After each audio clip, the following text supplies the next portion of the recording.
হচ্ছে। আমি আজকে গত ক্লাসে আমি যে নগদান বই সম্বন্ধে আলোচনা করেছি, সেখানে নগদান বই আমি তোমাদের দেখিয়েছি এবং নগদানকে কয়ভাবে ভাগ করা হয়েছে, 4টি ভাগে ভাগ করা হয়েছে। 1 ঘর নগদান, 2 ঘর নগদান, 3 ঘর নগদান এবং খুচরা নগদান। আজকে আমি তোমাদের যে অঙ্কটা শেখাবো, সেই অঙ্কটা নগদানের মধ্যে আমার কিছু প্রশ্ন আছে, সেখানে আমি সৃজনশীল প্রশ্ন করে নিয়েছি এবং এই প্রশ্ন থেকে আমি তোমাদের সলিউশন করে দেবো। এই প্রশ্নটা তোমরা তুলবে, তারপর আমি সলিউশন করব। আজকে আমি প্রথম যে প্রশ্নটা তোমাদের করেছি, সেখানে আছে জনাব শাকিব 2018 সালে জানুয়ারি মাসে তার ব্যবসায় লেনদেনগুলো ছিল নিম্নরূপ। যেমন একে ছিল 2018 জানুয়ারি একে ছিল নগদ উদ্বৃত্ত 25,000 টাকা, 3-এ ছিল অন্য ক্রয় নগদে 5,000 টাকা, 5-এ ছিল নগদে বিক্রয় 6,000 টাকা, 10-এ ছিল চেকে পণ্য ক্রয় 7,000 টাকা, 12-তে ছিল ব্যাংকে জমা দেওয়া হলো 5,000 টাকা, 15-তে ছিল বাকিতে পণ্য ক্রয় 8,000 টাকা, 18-তে ছিল দেনাদার নিকট হতে চেক প্রাপ্তি 12,000, দেনাদারের কাছে চেক প্রাপ্তি 5,000 টাকা, 20-এ ছিল ব্যাংক থেকে উত্তোলন 8,000 টাকা, 22-এ ছিল শহীদের কাছ থেকে পণ্য ক্রয় 12,000 টাকা, 25-এ ছিল ব্যক্তিগত প্রয়োজনে ব্যাংক থেকে উত্তোলন 4,000 টাকা, 28-এ ছিল ছেলেমেয়ের কাছ থেকে নগদ প্রাপ্তি 6,000 টাকা, 30-এ ছিল কর্মচারী বেতন দেওয়া হইল 7,000 টাকা, 31-এ ছিল পুরাতন আসবাবপত্র বিক্রয় 9,000 টাকা। এই তোমাদের সামনে যে এন্ট্রিগুলো আমি বললাম, যে লেনদেনগুলো বললাম, এখান থেকে আমার ক প্রশ্ন তোমার প্রশ্ন ক, এখানে বলা হয়েছে যে লেনদেনগুলো নগদান বইতে আসবে না, সেগুলো দেখাও। আমি যে প্রশ্নটা তোমাদের বলেছি, সেখানে যে লেনদেনগুলো নগদানে আসবে না, সেখানে আমরা পেয়েছি 15 তারিখে বাকিতে ক্রয়। আমরা লিখব প্রশ্ন ক, প্রশ্ন যে লেনদেনগুলো নগদান বইতে অন্তর্ভুক্ত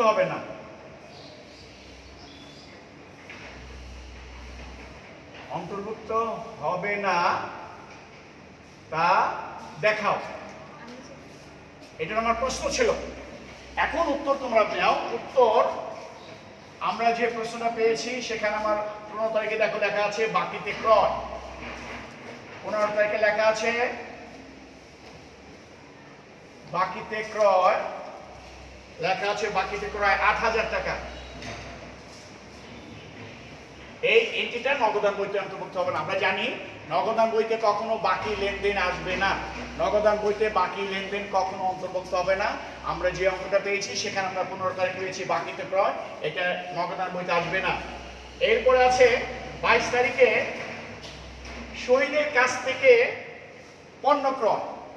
এখানে আমরা দেখেছি শহীদের কাছ থেকে আমরা পণ্য ক্রয় করেছি। আমরা যদি এটাকে জাবেদা করি, তাহলে হবে ক্রয় এবং শহীদ। আমরা শহীদ যখন পাবো, তখন আমরা দেখছি যে এটা নিশ্চয়ই বাকি দিয়েছে, নগদ টাকা আসে নাই, যার জন্য আমরা লিখবো শহীদের কাছ থেকে পণ্য ক্রয় 12,000 টাকা। এই লেনদেনটা নগদান বইতে আসবে না। শহীদের কাছ থেকে পণ্য ক্রয় 12,000 টাকা। এই দুইটাই কি আমরা ক প্রশ্নে পেয়েছি। আমরা যে প্রশ্ন পেয়েছি, সেখানে আমাদের আছে 15 তারিখে বাকিতে ক্রয়, নগদান বইতে অন্তর্ভুক্ত হবে না। তারপরে আছে 22-এ শহীদের কাছ থেকে পণ্য ক্রয়, এই দুইটা নগদান বইতে হবে না। আমাদের ক প্রশ্ন উত্তর শেষ। এরপর আমরা দেখতে পাবো আমার যে প্রশ্নটা ছিল, সেখানে ছিল খ প্রশ্ন। প্রশ্ন খতে আমরা আসবো। প্রশ্ন খ 1-3,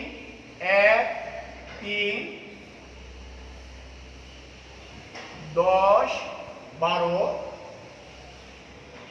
ও 30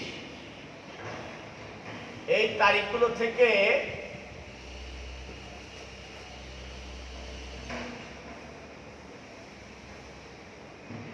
এক ঘরা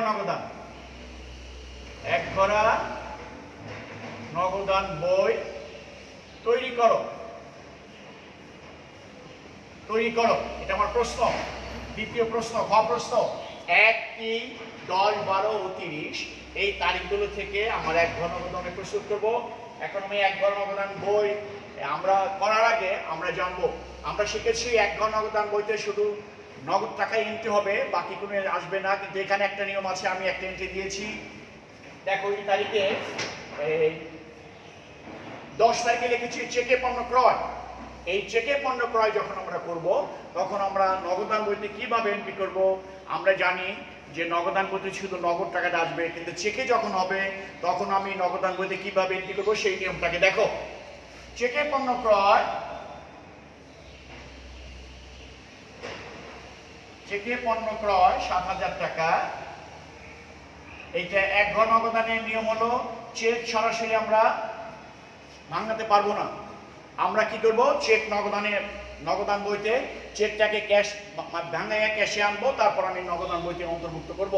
এটা তোমাদের জানতে হবে। চেকে পণ্য ক্রয়, চেকে বিজ্ঞাপন বিল দেওয়া হলো, অথবা চেকে কর্মচারী বেতন দেওয়া হলো, সেখানে আমরা কি করব? আমরা এখন অঙ্ক যখন করছি তখন তোমরা এটা দেখতে পারবে কিভাবে এন্ট্রি করতে হয় নগদান বইতে। আমরা এখন এক ঘর নগদানের ঘর তৈরি করছি।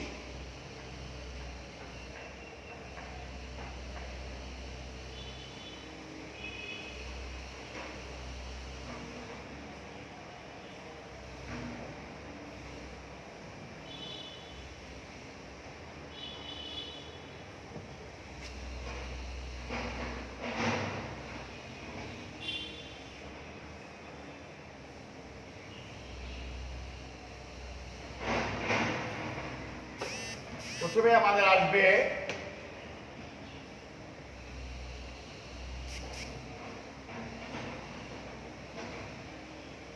তারিখ, তারপরে আসবো আমরা বিবরণ,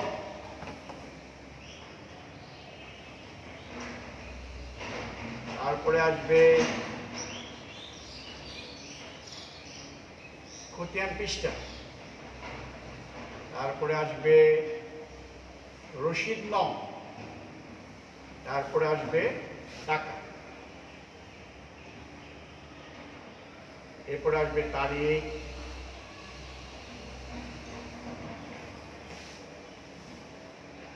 বিবরণ, খতিয়ান পৃষ্ঠা,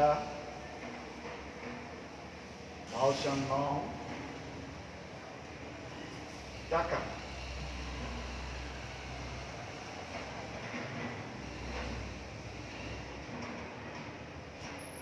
এটা হলো আমার এক ঘর নগদান বই ঘর নমুনা।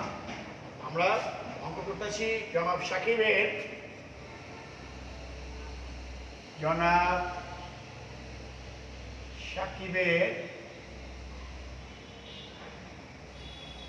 এক ঘরা নগদান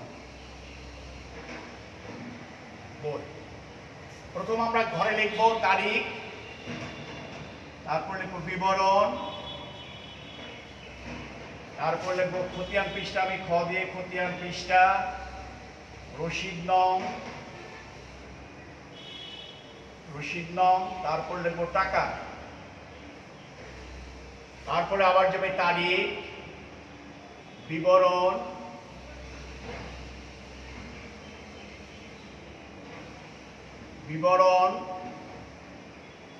তারপর আসবে খতিয়ান পৃষ্ঠা, ভাউচার নং, তার আসবে টাকা।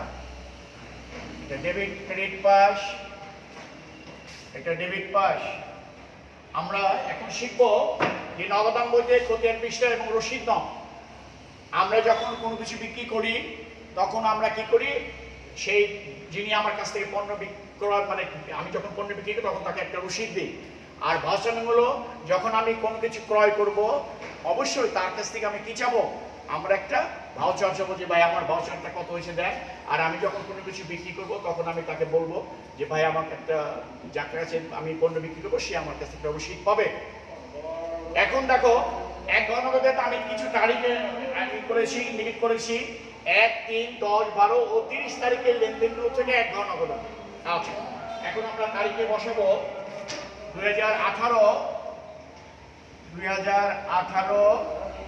জানুয়ারি 1 তারিখে আমি পেয়েছি। দেখো আমার বলা আছে জনাব সাকিব 2018 সালে জানুয়ারি মাসে তার ব্যবসায়ী লেনদেনগুলো ছিল নিম্নরূপ। 1 তারিখে ছিল নগদ উদ্বৃত্ত আমি যখনই নগদান বই করতে যাবো তখন আমাকে কিছু টাকা দেওয়া হবে। তাছাড়া আমি নগদান বই কীভাবে প্রস্তুত করবো? আমরা পেয়েছি 1 তারিখে পেয়েছি নগদ উৎকৃষ্ট মানে ব্যালেন্স বিডি, এই টাকা নিয়ে আমি আমার অঙ্ক শুরু করেছি। কত পাইছি? 25,000 টাকা। এরপরে আমি দেখব আমার যত টাকা জমা হবে ডেবিট পাশে আসবে, আর যত টাকা খরচ হবে ক্রেডিট পাশে আসবে। আমরা নগদান বই ডেবিট পাশে যত জমা, ক্রেডিট পাশে যত খরচ, সেগুলো আমরা অন্তর্ভুক্ত করবো। কিন্তু আমাদের জানতে হবে নগদান বই কখনো বাকিতে কোনো লেনদেন আসবে না। আর নগদান বই এক ঘর নগদান বইতে জমা আর খরচ, তুমি যদি জমা এবং খরচ পারো তাইলে তুমি এক ঘর নগদান করতে তোমার কোনো সমস্যা হবে না। 3 তারিখে দেখো আমরা লিখেছি নগদ পণ্য ক্রয় নগদে 2018 জানুয়ারি 3 তারিখে আছে ক্রয় পণ্য ক্রয় নগদে, তাহলে ক্রয় হিসাব কত টাকা করেছি? 5,000 টাকা। এই টাকা আমার খরচ হয়েছে, আমি পণ্য ক্রয় করছি, সেখানে আমি ক্রয় হিসেব দিয়েছি। কত টাকা খরচ করছি? 5,000 টাকা। এরপরে 10 তারিখে আছে চেকে পণ্য ক্রয়। আমরা যখন চেক দ্বারা কোনো কিছু ক্রয় করব তখন কিন্তু আমরা সরাসরি চেকটা সেই যার কাছ থেকে ক্রয় করছি তাকে দিতে পারবো না। কেন পারবো না? আমার ব্যাংকে কোনো টাকা নেই, আমার এই ঘরে ব্যাংকের কোনো ঘর নেই, আমরা ব্যাংকে লেনদেন করতে পারবো না। আমরা কি করব? ওই চেকটা আমি ভাঙাবো। তাহলে আমার 10 তারিখ আসবে, চেকে পণ্য ক্রয় করছি, প্রথম আমাকে টাকা কে দিবে? ব্যাংক দিবে। ব্যাংক হিসাব, ব্যাংকের থেকে আমি টাকাটা ভেঙে আনলাম, আইনে আমি আমার ক্যাশে 7,000 টাকা দেখাইলাম, আমি 7,000 টাকা পণ্য ক্রয় করেছি। আমি যখনই আমার টাকাটা ব্যাংক থেকে এনেছি তখন আমার টাকাটা জমা হয়েছে। এর পরবর্তী তারিখে 10 তারিখে আমি কি দেখাবো? খরচ দেখাবো। এখানেও লিখবো ক্রয় হিসাব। কত টাকা পণ্য ক্রয় করেছি? 7,000 টাকা। এখানে তোমার খেয়াল করতে হবে, আমি যখন চেক দ্বারা কোনো কিছু ক্রয় করব, অথবা চেক দ্বারা আমি কিন্তু খরচ করব, অথবা চেক দ্বারা বিজ্ঞাপন বিল দেওয়া হলো, চেকে পণ্য ক্রয় করা হলো, অথবা চেকে বেতন কর্মচারীর বেতন দেওয়া হলো, তখন আমি কি করব? চেকটা ভাঙাবো। কে আমাকে টাকা দেবে? ব্যাংক। সেই ব্যাংক টাকা দিয়ে আমি আমার কাছে আমি ক্যাশে এনেছি। এরপর আমি কি দেখালাম?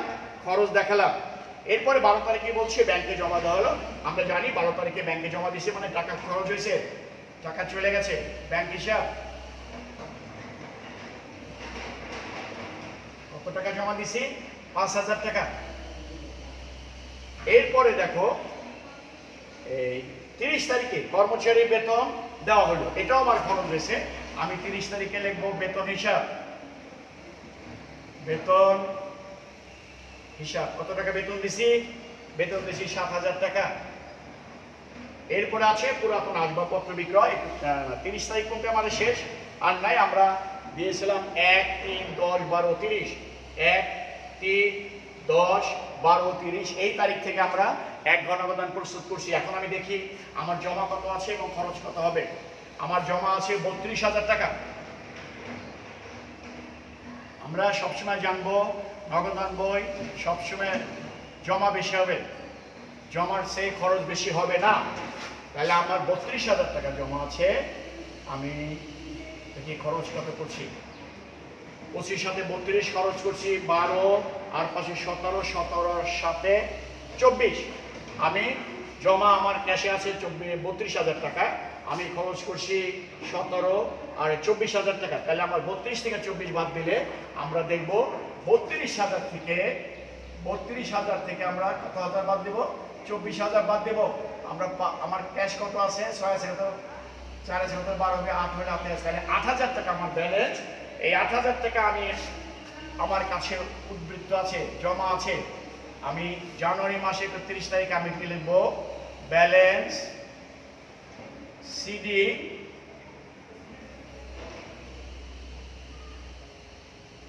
আমি দেখব আমার খরচ হয়েছে 32, জমা আছে 32,000 টাকা।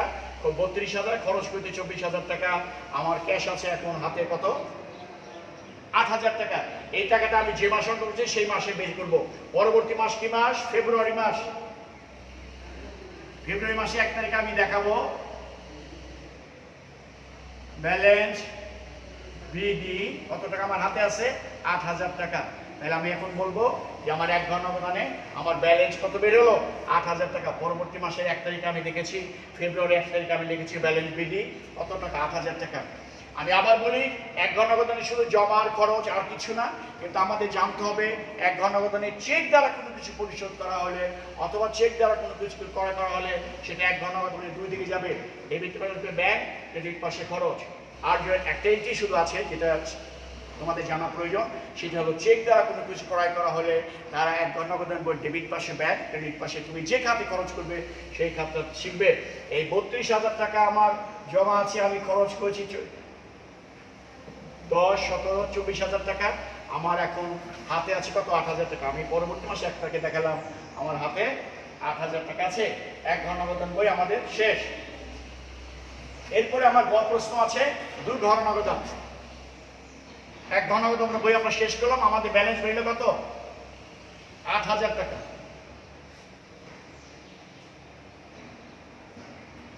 এরপরে আমি গ প্রশ্নে যাব। গ প্রশ্নে আমাকে বলা হয়েছে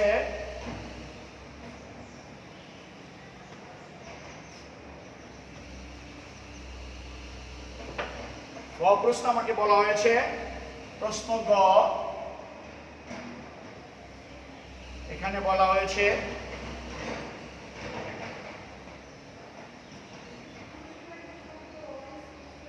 ব্যাংক উদ্বৃত্ত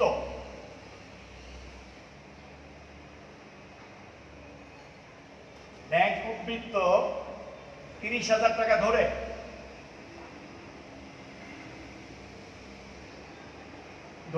বাকি তারিখগুলো থেকে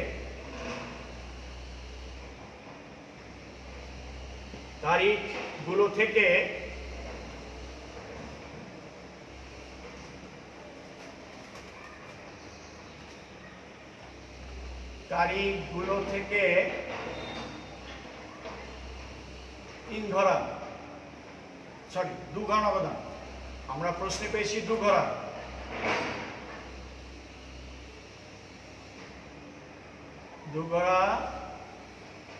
নগদান বই প্রস্তুত করো।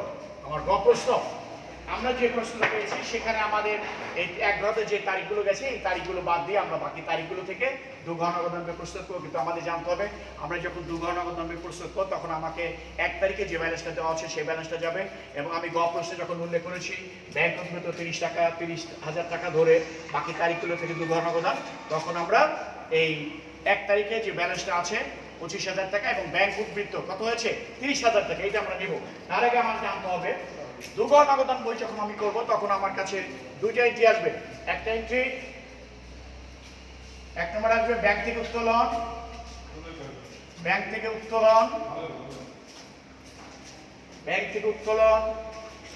মনে করো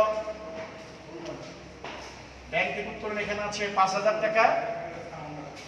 আর এটা আর মনে করো 5 তারিখ আছে ব্যাংকে জমা দেওয়া হলো, এই দুটো আমার মনে করো 10,000 টাকা। এই দুটো এন্ট্রি কন্ট্রা এন্ট্রি, এই দুটো এন্ট্রি কন্ট্রা এন্ট্রি, এটা আমাকে জানতে হবে। কারণ এই দুটো এন্ট্রি কঠিন 2 ঘর এবং 3 ঘর নগদান বই করার সময় আমার যদি এই দুটো এন্ট্রি থাকে ব্যাংকে জমা হলো অথবা ব্যাংক থেকে উত্তোলন করা হলো, তখন আমরা এই দুটো এন্ট্রিকে কি এন্ট্রি পাবো? কন্ট্রা এন্ট্রি অথবা বিপরীত দাখিলা। এটা ডেবিট পাশে যাবে এবং ক্রেডিট পাশে যাবে, এই দুটো এন্ট্রির নাম কন্ট্রা এন্ট্রি। আসতে পারে ক প্রশ্ন যে উপরোক্ত লেনদেন, ক প্রশ্ন আসতে পারে বিপরীত দাখিলা দেখাও অথবা কোন এন্ট্রি মানে কন্ট্রা এন্ট্রিগুলো দেখাও। আমার ক প্রশ্ন থাকতে পারে কন্ট্রা এন্ট্রিগুলো দেখাও অথবা বিপরীত দাখিলাগুলো দেখাও। তখন আমি যদি আমার অঙ্কের ব্যাংকে জমা দেওয়া হলো ব্যাংক থেকে উত্তোলন করা হলো, যদি এই দুটো এন্ট্রি থাকে তাহলে আমরা এই দুটো এন্ট্রিকে কন্ট্রা এন্ট্রি বলবো অথবা বিপরীত দাখিলা বলবো। আর যদি একটা থাকে আমরা একটাকে কি বলবো? কন্ট্রা এন্ট্রি বলবো। এবং এই কন্ট্রা এন্ট্রি হলো আমি 1 তারিখ অঙ্ক থেকে আমি জাবেদা করব ব্যাংক থেকে উত্তোলন, নগদান হিসাব, ডেবিট, কে আমাকে টাকা দিছে? ব্যাংক হিসাব, ক্রেডিট কত হাজার টাকা? 5,000 টাকা। এটা আমি মনে মনে জাবেদা করব। এবং জাবেদা যখন করব তখন আমি অঙ্ক করার সময় এই ডেবিটকে কোথায় নিয়ে যাব? ক্রেডিট পাশে নিয়ে যাব। আর ব্যাংক হিসাব, ক্রেডিট তাকে কোথায় নিয়ে যাব? ডেবিট পাশে নিয়ে যাব। আমার জানতে হবে আমি যখন কন্ট্রা এন্ট্রি পাবো তখন আমি সেই এন্ট্রিকে মনে মনে জাবেদা করব। সেই জাবেদা শুদ্ধ হতে হবে, ভুল জাবেদা করা যাবে না। কারণ ভুল জাবেদা হলে তোমার পুরো অঙ্কটাই নষ্ট হয়ে যাবে, মানে ভুল হয়ে যাবে। এই জন্য 1 তারিখে আমি ব্যাংক থেকে টাকা তুলেছি, আমি গ্রহণ করেছি টাকা নগদান হিসাব ডেবিট। কে আমাকে দিয়েছে? ব্যাংক হিসাব ক্রেডিট। আমি যখন অঙ্ক করবো তখন আমি ডেবিটকে কোথায় নিয়ে যাব? ক্রেডিটে, এবং ক্রেডিটকে কোথায় নিয়ে যাব? ডেবিটে। এটা গেল 1 তারিখ। এরপর আমি 5 তারিখে ব্যাংকে জমা দেওয়া হলো, তখন জমা দেওয়া হবে, কে গ্রহণ করছে? ব্যাংক হিসাব ডেবিট। আমি প্রদান করছি কি? টাকা। নগদান হিসাব ক্রেডিট। আমি এখন কি করব? আমি যখন ব্যাংকে জমা দিছি তখন আমার জাবেদা ছিল ব্যাংক গ্রহণ করছে, ব্যাংক ব্যক্তিগত ব্যাংক হিসাব ডেবিট। আমি প্রদান করছি কি? টাকা। নগদান হিসাব ক্রেডিট। আমি তখন ডেবিটকে কোথায় নিয়ে যাব? ক্রেডিটে নিয়ে যাব, এবং ক্রেডিটকে কোথায় নিয়ে যাব? ডেবিট পাশে নিয়ে যাব। এই দুইটা এন্ট্রি নগদান বই কঠিন, আর কোনো কঠিন নাই। এই দুইটা এন্ট্রি আমরা 2 ঘর এবং 3 ঘরে পাবো। 1 ঘরে পেয়েছি, ব্যাংকে জমা দেবো, সেটা আমরা ব্যাংকে জমা দিচ্ছি, টাকা খরচ হয়ে গেছে, আমরা ক্রেডিট পাশে রেখেছি। কিন্তু যখন আমরা 2 ঘর এবং 3 ঘর নগদান যাব, তখন আমার এই দুইটা এন্ট্রি কি এন্ট্রি? এই দুটো এন্ট্রি আমার কন্ট্রাক্ট, এই কন্ট্রাক্টই মনে মনে জাবেদা করতে হবে, এবং জাবেদা করে আমরা ডেবিটকে ক্রেডিট দেবো, ক্রেডিটকে ডেবিট করবো। কিন্তু খেয়াল করতে হবে, তোমার জাবেদাটা শুদ্ধ না হলে কিন্তু কন্ট্রাক্টই ভুল হবে, তোমার পুরাঙ্কটাই ভুল হয়ে যাবে। আমরা এখন 2 ঘর নগদান যাব। এখন আমরা কোথায় যাব? 2 ঘর নগদান কিভাবে প্রস্তুত করে সেটা আমরা দেখব। আমরা এই দুইটাই আমরা নিয়ম শিখলাম, কন্ট্রাক্টটি কিভাবে করতে হয়। এখন আমার ক প্রশ্ন, 2 ঘর নগদান বই। এখন আমরা ঘর বানাবো, 2 ঘর নগদান বই বানাবো। 2 ঘর নগদান বই।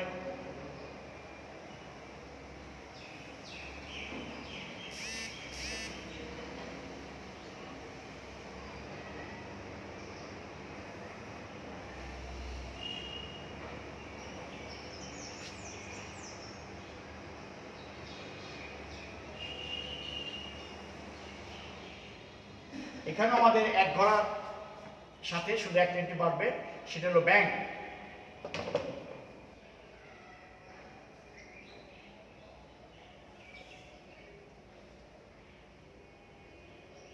তারিখ একই ঘর, শুধু একটা এন্ট্রি বাড়বে, সেটা ব্যাংকের টাকার ঘর বাড়বে, আর সব ঠিক থাকবে।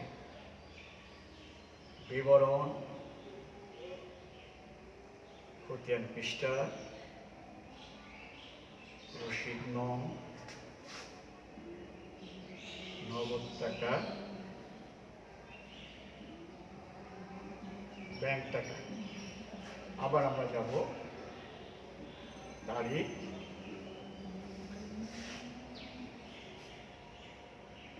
বিবরণ,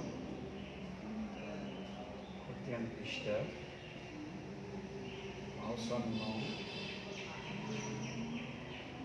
নগদ টাকা,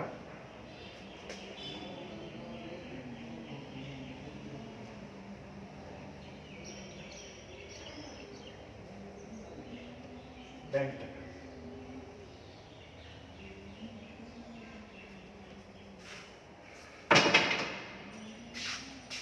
এখন আমরা নগদান বই 2 ঘর আমরা তৈরি করছি। এখন আমরা ঘর লিখবো। 1 ঘর নগদানের সাথে সবকিছু মিল আছে, শুধু একটাই এন্ট্রি পাশে, সেটা কি এন্ট্রি? Bank entry. আজকে আমরা চেক দ্বারা কোনো কিছু করা অথবা কি করলে আমরা সেটা সরাসরি নগদান বইতে এন্ট্রি করতে পারবো। কিভাবে সেটা দেখো। এটা গ নম্বর প্রশ্ন। তারিখ, বিবরণ, খতিয়ান পৃষ্ঠা,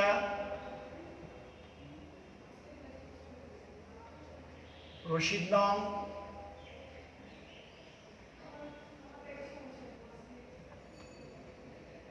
নগদ টাকা, ব্যাংক টাকা, তারিখ, বিবরণ, খতিয়ান পৃষ্ঠা, ভাষণ নং,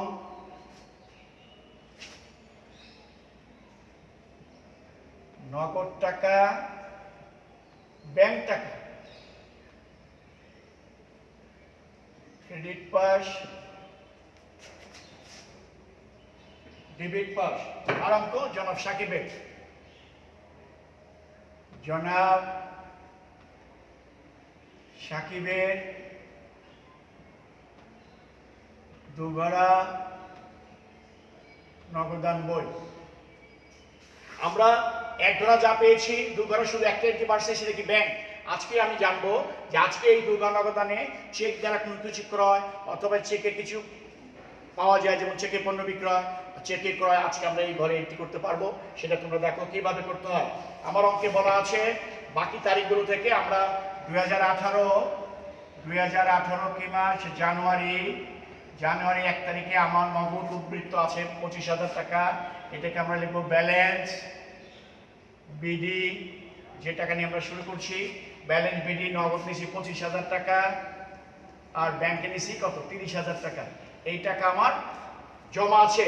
এরপর আমি খরচ যা করব, আজকে দেখো যে যেগুলো খরচ আছে, আমি 5 তারিখে দেখেছি নগদে বিক্রয়, আমার টাকাটা আসছে 5 তারিখে, জানুয়ারি 5 তারিখে বিক্রয় হিসাব কত টাকা বিক্রি করছি 6,000 টাকা নগদে বিক্রি করছি, নগদে করে আমরা করলাম। এরপর আমরা যাব 18 তারিখে দেনাদার কাছ থেকে চেক প্রাপ্তি। দেনাদারের কাছ থেকে আমরা কি পাইছি, চেক পাইছি।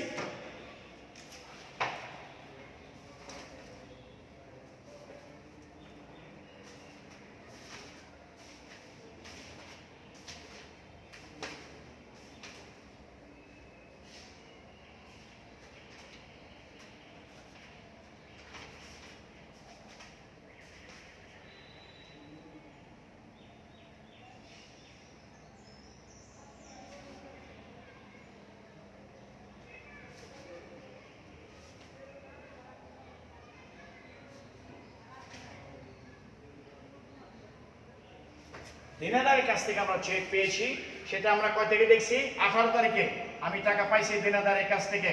তাহলে দেনাদার হিসাব চেক প্রাপ্তি, আমার কাছে নগদ ক্যাশ, আমি চেক পাইছি, এটা আমার নগদ ক্যাশ। যে পর্যন্ত চেকটি ব্যাংকে জমা দেওয়া হবে সে পর্যন্ত আমরা টাকাটা ব্যাংকে লিখতে পারবো না। আমরা এই টাকাটা কি দেখাবো, যখন আমি দেনাদারের কাছ থেকে চেক পাইছি তখন এই টাকাটা আমার কোথায় আসবে, নগদে ঘরে আসবে। কয় হাজার টাকা পাইছি, 5,000 টাকা। চেক দ্বারা কোনো কিছু পাওয়া গেলে তার দোকান নগদ জানবো ডেবিট পাশে টাকার পরিমাণ কক্ষে, কারণ চেক আমার ব্যাংকে জমা হয় নাই। যদি লেখা থাকতো দেনাদারের কাছে চেক পেয়ে ওই দিনই ব্যাংকে জমা দেওয়া হলো, তাহলে টাকাটা আমি কোথায় পেতাম, ব্যাংকের ঘরে দিতাম। যেহেতু আমরা টাকাটা আমার কাছেই আছে, আমি ব্যাংকে জমা দিই, সেহেতু টাকাটা আমার নগদ টাকা হিসেবে এখানে দেখাতে হবে। এরপরে 25-20 তারিখ আছে ব্যাংক থেকে উত্তোলন। আমি বলেছি এটা তোমাকে জামেলা করতে হবে। 20 তারিখ আছে ব্যাংক থেকে উত্তোলন, জাবেদা হলো নগদান হিসাব ডেবিট, নগদান ডেবিট, আর ব্যাংক কি হবে, ক্রেডিট। তাহলে আমরা বলেছি, আমরা জানি যে যখনই কন্ট্রা এন্ট্রি হবে তখন আমরা ডেবিটকে ক্রেডিট করবো, ক্রেডিটকে ডেবিট করবো। তাহলে আমার 20 তারিখে আসবে ব্যাংক হিসাব,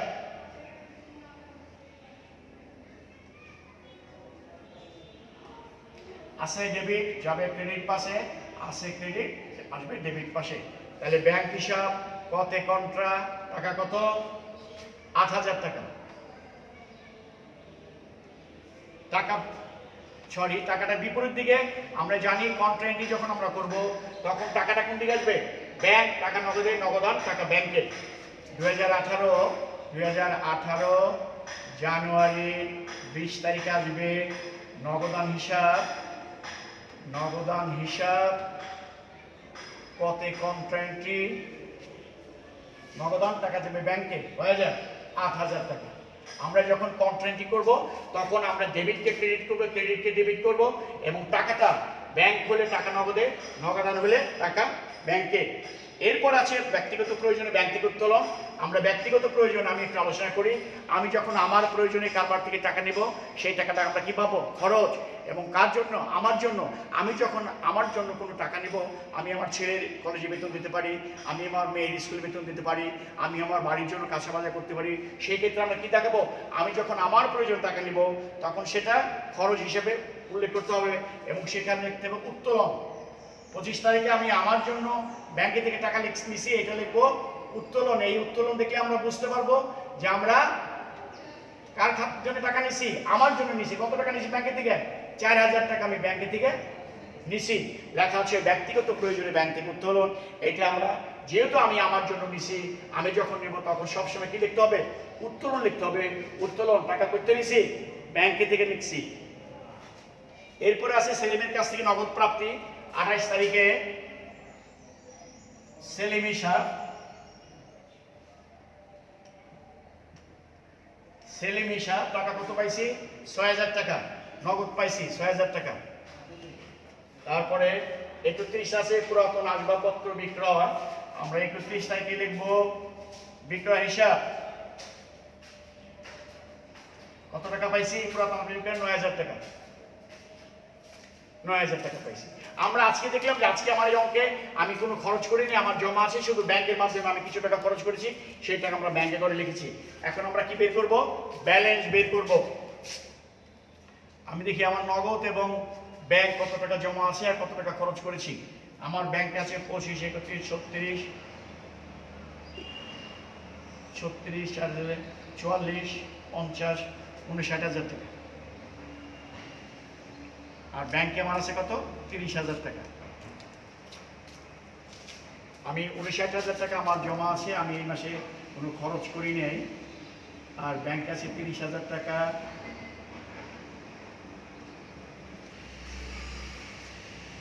এখানে আমি এখন ব্যালেন্স বের করবো মাসের শেষ তারিখ, জানুয়ারি মাসে 31 তারিখে ব্যালেন্স